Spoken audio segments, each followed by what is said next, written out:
Hey everyone, my name is Abby. I'm with nursing.com, and this lesson we'll talk about iron levels, their normal value, as well as times when we might see them increased or decreased, and why we should draw this lab. Let's dive in. An iron lab measures the amount of iron in the blood. Iron is an element that is an important component of hemoglobin, which resides in red blood cells. It's so important because iron aids hemoglobin in the transport of oxygen from the lungs to all the cells in the body. The storage form of iron is called ferritin. Ferritin is measured in a separate lab, but you can see here is a cartoon version, if you will, of ferritin, and you can see how iron is stored within it. Iron is bound and transported in the blood in ferritin via transferritin. That's how it's bound to the ferritin.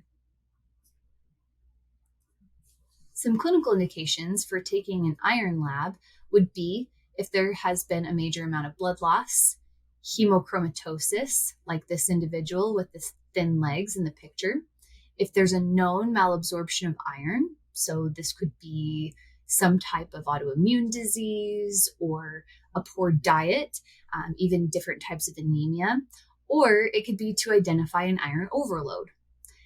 It also helps to determine the etiology of certain anemias, whether that be thalassemia or sideroblastic anemia or iron deficiency anemia. Normal lab values for iron are between 50 and 175 micrograms per deciliter. It's collected in a plasma separator tube like this green one here. An increase will be seen in the case of hemochromatosis, like we saw with that gentleman with dark legs. It can also be increased in a lead toxicity or an iron poisoning. So maybe iron supplements were overtaken.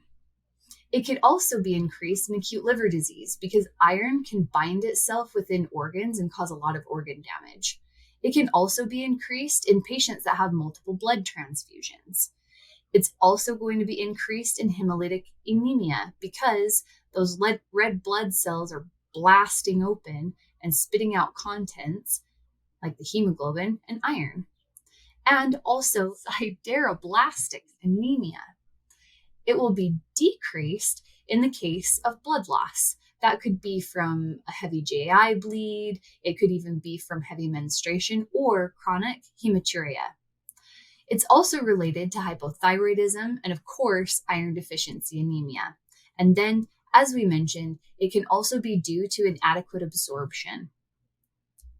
Linchpins for this lesson are that the iron lab measures iron concentration in the blood to evaluate for blood loss, anemias, and liver disease.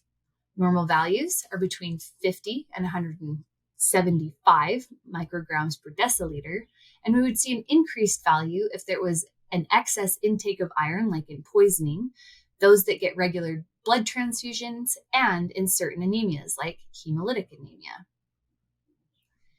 It's going to be decreased if there's blood loss, because of course, if there's blood loss, then we have fewer red blood cells. If we have fewer red blood cells, we have less hemoglobin.